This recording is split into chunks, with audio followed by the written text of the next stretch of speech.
నమస్కారం. KV news కి స్వాగతం. బీఆర్ఎస్ రజతోత్సవ సభకు వెళ్లవద్దని కొంతమంది ఫోన్లు చేసి బెదిరిస్తున్నట్లు తెలిసిందని ఎమ్మెల్సీ కల్వకుంట్ల కవిత అన్నారు. కేసులు పెట్టించి పోలీస్ స్టేషన్లకు ఈడ్చుకెళ్లిన వాళ్లను క్షమించే ప్రసక్తే లేదన్నారు.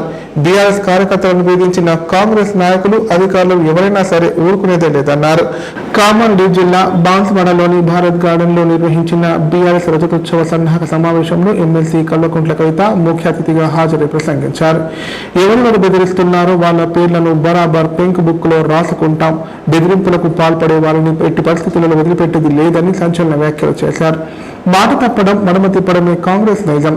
సోనియా గాంధీ, రాహుల్ గాంధీ సంతకాలు పెట్టిన గ్యారంటీ కార్డులను కాంగ్రెస్ నాయకులు ఇంటింటికి పంచి ఓట్లు ఎంచుకున్నారని చెప్పారు. ఇప్పుడు గ్యారంటీలు అమలు చేయకుండా కాంగ్రెస్ ప్రభుత్వం మోసం చేస్తోందన్నారు. ఏడాదిన్నర పాలనలోనే ఇంత వ్యతిరేకత మూట కట్టుకున్న కాంగ్రెస్ ప్రభుత్వానికి నోబెల్ ప్రైజ్ ఇవ్వాలని కవిత సెట్టేరు వేశారు. ప్రతి ఇంటి నుంచి ఒకరు రథోత్సవ సభకు రావాలని కోరారు. తెలంగాణ గడ్డ మీద అగ్గి పుట్టించి రాష్ట్రాన్ని సాధించిన చరిత్ర బీఆర్ఎస్ పార్టీదన్నారు.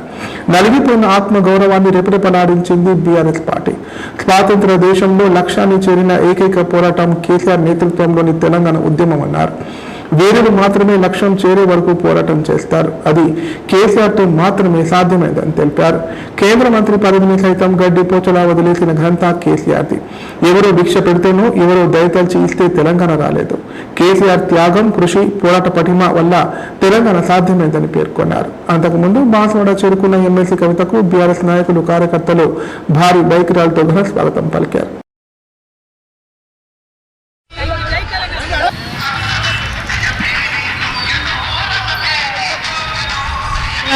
25వ సంవత్సరంలో అడుగు పెడుతున్న తరుణంలో బాధ్యులను గోవర్ధన గారిని మనకు గిఫ్ట్ లేదు.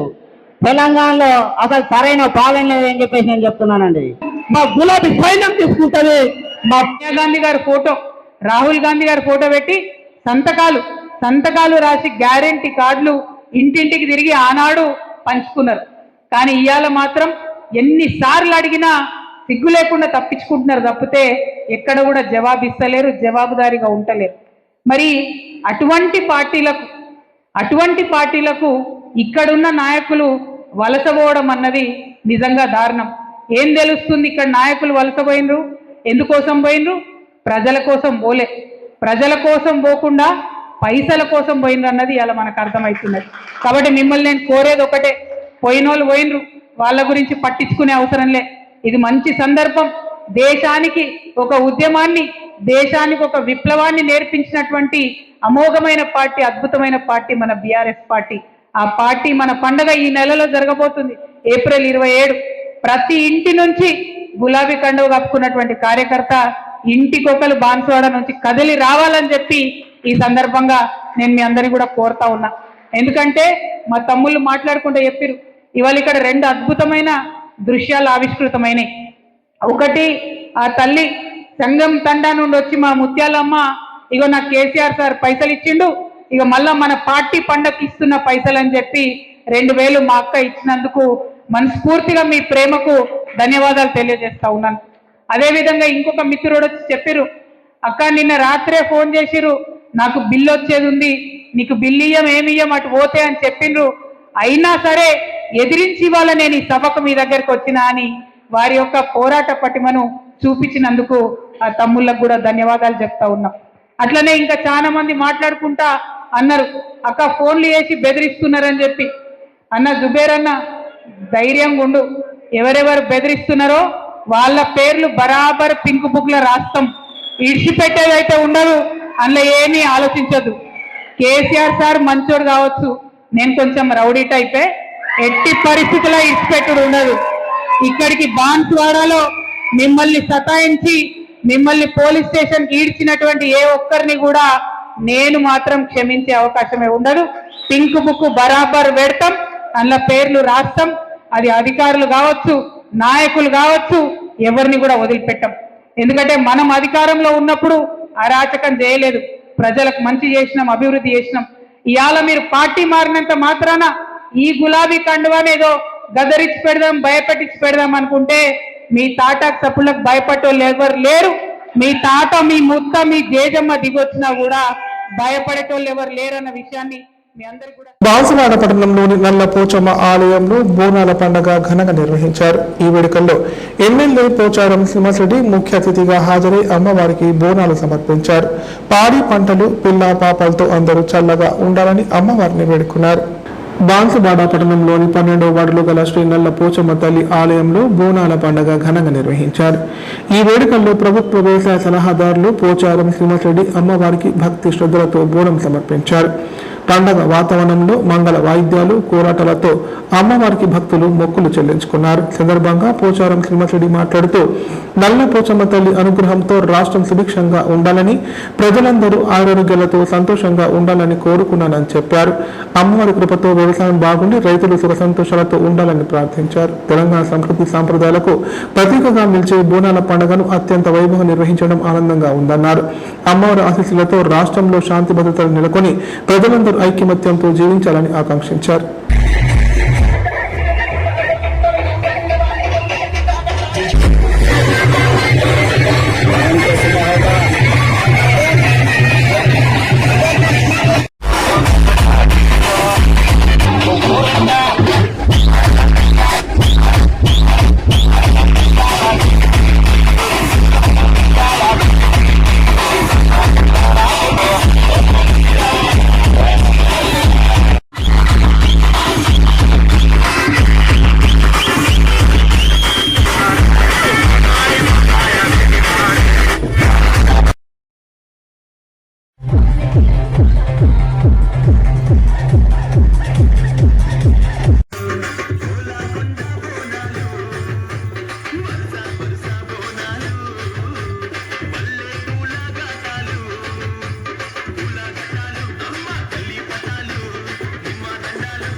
పోరాడి సాధించుకున్న తెలంగాణ రాష్ట్రాన్ని కేసీఆర్ సస్యశ్యామలంగా తీర్చిదిద్దారని ఎమ్మెల్సీ కల్వకుంట్ల కవిత అన్నారు. బాన్సువాడ నియోజకవర్గంలోని మంజీరా నదిపై నిర్మించిన 4 చెక్ డ్యాంలు దానికి ఆనవాళ్లని చెప్పారు. ఒక చెక్ డ్యాంపై ఆధారపడి 1600 ఎకరాలు రైతులు పంటలు సాగు చేసుకుంటున్నారని పేర్కొన్నారు. బాన్సువాడ నియోజకవర్గంలోని మంజీరా నదిపై నిర్మించిన చింతల నాగారం డ్యాంను బీఆర్ఎస్ ఎమ్మెల్సీ కల్వకుంట్ల కవిత సందర్శించారు. సందర్భంగా కవిత మాట్లాడుతూ మండు వేసవిలోనూ మత్తడి దుంకుతున్న ఈ చెక్ డ్యాం కేసీఆర్ తెలంగాణను పచ్చబడడానికి పడ్డ తపనను గుర్తు చేస్తుందన్నారు. బాన్సువాడ నియోజకవర్గంలో మంజీరా నదిపై ఇలాంటి 4 చెక్ డ్యాంలు నిర్మించి రైతులు వాన కోసం ఎదురు చూడకుండా పంటలు పండించుకునేలా కేసీఆర్ చేశారన్నారు. ఈ చెక్ డ్యాం పై ఆధారపడి 1600 ఎకరాల్లో రైతులు పంటలు సాగు చేసుకుంటున్నారని పేర్కొన్నారు. ఈ రోజు బాన్సువాడ నియోజకవర్గంలో ముఖ్య కార్యకర్తల సన్నాహక సమావేశానికి రావడం జరిగింది. దాంతో పాటు మరి బాన్సువాడను బంగారువాడగా చేస్తూ దాదాపు 10 నుంచి 12,000 కోట్ల పైచిలకు అభివృద్ధి కోసం మనము నిధులు ఇక్కడ గత 10 సంవత్సరాల్లో ఖర్చు చేయడం జరిగింది. అయినా సరే మరి ఇక్కడ పోచారం శ్రీనివాసరెడ్డి గారు ప్రజలను వదిలి మరి అధికారం కోసం పార్టీ మారడం జరిగింది. సరే మరి కేసీఆర్ గారు ఏం చేశారు బాన్సువాడలో అని చూపిద్దాం తెలంగాణ ప్రజలకు ఇవ్వాలని ఈ పర్టికులర్ మంజీరా నది మీద కట్టినటువంటి చెక్ డ్యామ్ దగ్గరకు వచ్చినాం. ఇట్లాంటివి ఈ నియోజకవర్గంలో 4 చెక్ డ్యామ్లు కట్టినారు. దాంతో ఒకటి హ్యాండ్ షేక్ చెక్ డ్యామ్స్ లాగా 4 చెక్ డ్యామ్స్ కట్టడంతో ఈ ప్రాంతం అంతా కూడా సస్యశ్యామలం అవ్వడం, ఇక్కడ జల వనరులు, నీటి ఊట, మరి వాటర్ టేబుల్ పెరగడం, దాంతో అద్భుతంగా పంటలు పండడం అనేది మనం చూస్తూ ఉన్నాం. తెలంగాణకు కేసీఆర్ గారు ఇట్లాంటి శాశ్వతంగా నిలబడిపోయేటటువంటి పనులను చేయడం జరిగింది. దూరదృష్టితో కూడినటువంటి పనులను చేయడం జరిగింది. అది చూపించడానికే పర్టికులర్గా ఇవాళ ఇక్కడికి రావడం జరిగింది. చాలా అద్భుతంగా అనిపిస్తుంది. చాలా చోట్ల పంటలు ఎండిపోయి రైతులు బాధపడుతున్నటువంటి పరిస్థితుల్లో కేసీఆర్ గారు రైతు ఈ చుట్టుపక్కల ఉండే 1000 ఎకరాల రైతులు ఎవరు కూడా మరి దేవుడి మీద వాన మీద ఆధారపడకుండా కేవలం ఈ చెక్ డ్యామ్ మీద ఆధారపడి వ్యవసాయం చేసేటటువంటి పరిస్థితిని తీసుకొచ్చినందుకు చాలా గర్వంగా ఉంది. Thank you. జై తెలంగాణ, జై కేసీఆర్. మద్మూర్ మండల కేంద్రంలోని సాయిరామ్ అగ్రో ఇండస్ట్రీస్ లో అగ్ని ప్రమాదం సంభవించింది. ఈ ఘటనలో సోయా, పెసర, కందిపొట్టు దగ్ధమైంది. సమాచారం అందుకున్న పోలీసులు, అగ్నిమాపక సిబ్బంది ఘటనా స్థలానికి చేరుకొని మంటలను ఆర్పివేశారు. కామారెడ్డి జిల్లా మద్మూర్ మండల కేంద్రంలోని సాయిరామ్ అగ్రో ఇండస్ట్రీస్ గట్టు మిల్లులో అగ్ని ప్రమాదం సంభవించింది. మిల్లులోని ముడి సరుకు, సోయా, పెసర, కందిపొట్టుకు ప్రమాదవశాత్తు మంటలు అంటుకున్నాయి. ఒక్కసారిగా మంటలు ఎగిసిపడుతుండడాన్ని గమనించిన స్థానికులు వెంటనే పోలీసులకు, అగ్నిమాపక సిబ్బందికి సమాచారం అందించారు. సమాచారం అందుకున్న పోలీసులు, అగ్నిమాపక సిబ్బంది ఘటనా స్థలానికి చేరుకొని మంటలు ఆర్పివేశారు. కాగా ఈ అగ్ని ప్రమాదంలో భారీ నష్టం వాటిల్లినట్లు తెలుస్తోంది. పూర్తి వివరాలు తెలియాల్సి ఉంది.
ఇప్పుడు ప్రకటనలు.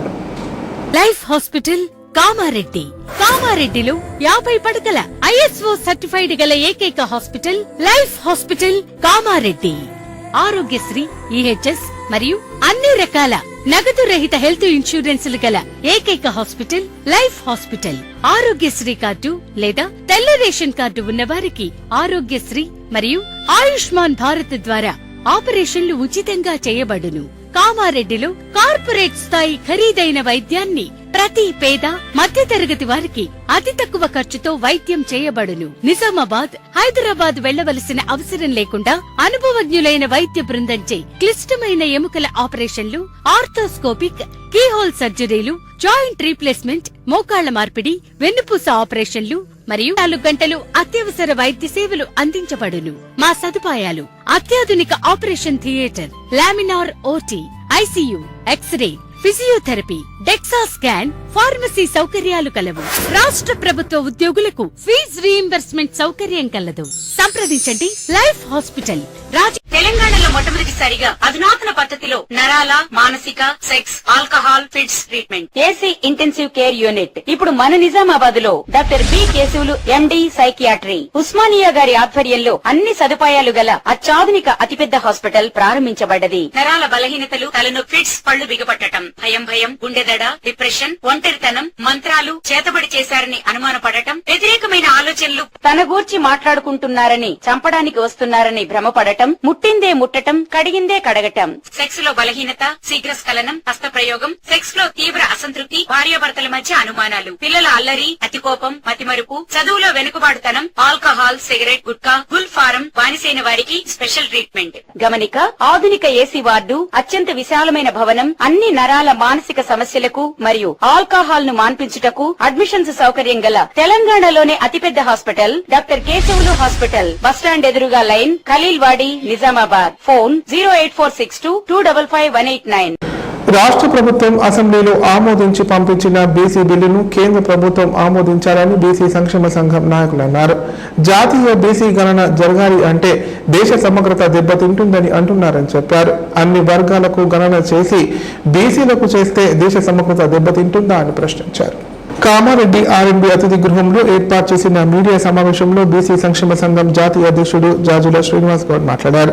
బీసీ రిజర్వేషన్ పెంపు కోసం 3 దశాబ్దాలుగా పోరాటం చేస్తున్నామన్నారు.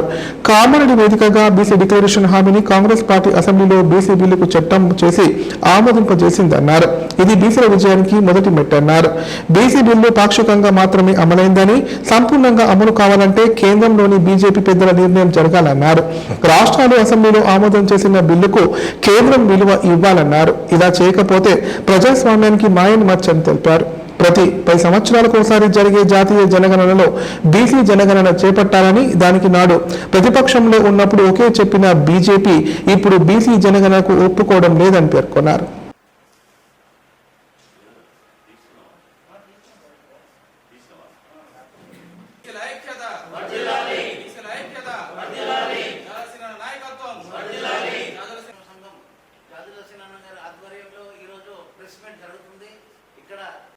బీసీ సంక్షేమ సంఘ జాతీయ అధ్యక్షుడు జాతర శ్రీనివాస్ అన్న గారు మన కామెంట్ రావడం జరిగింది. ఇటీవల మనం ఢిల్లీలో మేము పోరాటం చేస్తున్నాం. ఈ పోరాటం క్రమంలో భాగంగా కాంగ్రెస్ పార్టీ ఎన్నికల ముందు ఇదే కామారెడ్డి పట్టణంలో బీసీ డిక్లరేషన్ చేసి, ఆ బీసీ డిక్లరేషన్ చేసినటువంటి ఆ రోజు మేము అధికారంలోకి వస్తే 6 నెలల్లోనే కులగణన చేస్తాం, కులగణన చేసిన తర్వాత రిజర్వేషన్ పెంచుతామని చెప్పడం జరిగింది. అన్నట్టుగానే కాంగ్రెస్ పార్టీ అధికారంలోకి వచ్చింది. అధికారంలోకి వచ్చిన తర్వాత కాంగ్రెస్ పార్టీ మీద తీవ్రమైన ఒత్తిడి తీసుకొచ్చి పోరాటం చేస్తే కులగణన చేసింది. కులగణన తర్వాత అసెంబ్లీలో మీకు అందరూ తెలుసు బీసీ బిల్లు పెట్టి చట్టం చేసి ఆమోదింపజేసింది. ఇప్పుడు ఢిల్లీ పోయింది. ఇది బీసీలకు ఒక మొదటి మెట్టు పూర్తయింది. ఇక ఉన్నది 2వ మెట్టు ఉన్నది. బీసీ రిజర్వేషన్ల బిల్లు పాక్షికంగా మాత్రమే ఇప్పటి వరకు ప్రతి 10 సంవత్సరాలకు ఒకసారి జరిగేటువంటి జాతి జనగణనలో సమగ్ర కులగణన చేపట్టాలని చెప్పి మేము 3 దశాబ్దాలు దశాబ్దాలుగా పోరాటం చేస్తూనే ఉన్నాం. 2011లో కులగణన చేశారు, కానీ వివరాలు వెల్లడించే సమయానికి కాంగ్రెస్ యూపీఏ ప్రభుత్వం పోయింది, మళ్ళీ బీజేపీ ప్రభుత్వం వచ్చింది. ప్రతిపక్షంలో బీజేపీ ఉన్నప్పుడు సుష్మా స్వరాజ్ గారు, రాజ్నాథ్ సింగ్ గారు దేశవ్యాప్తంగా బీసీ కులగణన చేయండి, ఆ కులగణనకు మేము అండగా ఉంటామని చెప్పి ఆ రోజు వారు చెప్పడం జరిగింది. ప్రతిపక్షంలో ఉన్నప్పుడు చెప్పారు. అధికారంలోకి వచ్చిన తర్వాత బీజేపీ ఇచ్చిన మాటను విస్మరించి ఆ హామీని పూర్తిగా మర్చిపోయి ఈరోజు దేశవ్యాప్తంగా బీసీ కులగణన చేయకుండా బీసీలకు అన్యాయం చేస్తుంది. అందుకే మేము డిమాండ్ చేస్తున్నాం, రేపో మాపో జరుగుతుందనే ఒక విశ్వాసం ఉంది. ఇప్పటికే కరోనా వచ్చి 2022లో 23లో జరగాల్సినటువంటి గవర్నర్ గారు ఆమోదించలేదు అని చెప్పి ఇలా తమిళనాడు ప్రభుత్వం సుప్రీంకోర్టుకి వెళ్ళింది. సుప్రీంకోర్టు నిన్నగాక మొన్న ఒక హిస్టారికల్ జడ్జిమెంట్ ఇచ్చింది. ఏమని? ప్రభుత్వం, రాష్ట్ర ప్రభుత్వాలు చేసినటువంటి బిల్లులు ఇవాళ గవర్నర్లు కానీ రాష్ట్రపతులు కానీ అది ఆపే అధికారం ఎవరికి లేదు. ఎందుకు లేదు అంటే ఈ దేశంలో చట్టం ఎవరికి చుట్టం కాదు. ఈ దేశంలో న్యాయం అనేది అందరికీ సమానమైనటువంటి న్యాయం ఉండాలి. సామాన్యునికి ఒక న్యాయం, అదేవిధంగా అత్యున్నత పదవిలో ఉన్నటువంటి వాళ్ళకి ఇంకొక న్యాయం ఉండకూడదు. ఈ చట్టాలు, ఈ భారత రాజ్యాంగం అంతా ఎవరికైనా సమానమే అని చెప్పి గవర్నర్కు పంపిన బిల్లులు కానీ రాష్ట్రపతికి పంపిన బిల్లులు కానీ 3 నెలల్లోనే పరిష్కరించాలి అని చెప్పి ఒక హిస్టారికల్ సుప్రీంకోర్టు జడ్జిమెంట్ ఇచ్చింది. ఈ జడ్జిమెంట్ తోటైనా కేంద్ర ప్రభుత్వం ఇలా తెలంగాణలో పంపినటువంటి బీసీ బిల్లును ఆమోదించి ఇలా బీసీలకు న్యాయం చేయాలి అని చెప్పి మేము డిమాండ్ చేస్తున్నాం. నిన్న పేపర్లో చూశారు, మళ్ళీ దీని మీద రివ్యూ పిటిషన్ వేస్తారట. నేను అంటున్న బీజేపీ వాళ్ళు నిన్నగాక మొన్న ఇలా అంబేద్కర్ విగ్రహాలకు మొత్తం దేశమంతా పాలాభిషేకం చేశారు. దేశమంతా అంబేద్కర్ విగ్రహాలకు పాలాభిషేకం చేశారు.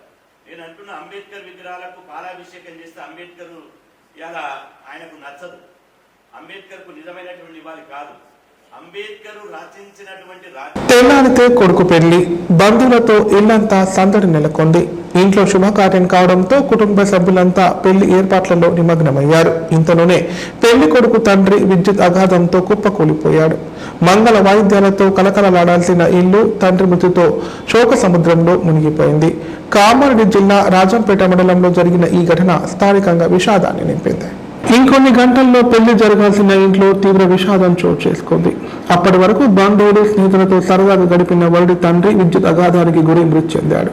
కామారెడ్డి జిల్లా రాజంపేట మండలం శివాయిపల్లికి చెందిన గజ్జల వెంకటి కుమారుడి వివాహం గ్రామంలోని ఓ ఫంక్షన్ హాల్లో జరగాల్సి ఉంది. ఈ పెళ్లి పనుల్లో భాగంగా బంధువులతో కలిసి వెంకటి ఫంక్షన్ హాల్ కు వెళ్లాడు. అక్కడ మూవింగ్ స్టాండ్ ను వెంకటి ముందుకు జరుపుతున్న క్రమంలో ప్రమాదవశాత్తు పక్కనే ఉన్న 11 kV విద్యుత్ తీగలకు తగిలి విద్యుత్ అఘాతానికి గురి కింద పడ్డాడు. దీంతో భార్య నర్సవ్వ, బంధువులు కామారెడ్డిలోని ఆసుపత్రికి తరలిస్తుండగా మార్గ మధ్యలోనే మృతి చెందాడు. వెంకటి మృతి చెందిన విషయం తెలియడంతో గ్రామంలో విషాద ఛాయలు అలుముకున్నాయి.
వార్తలు ఇంతటితో సమాప్తం. తిరిగి ప్రసారమే వార్తలు మళ్ళీ కలుద్దాం. అంతం సెలవు. నమస్కారం.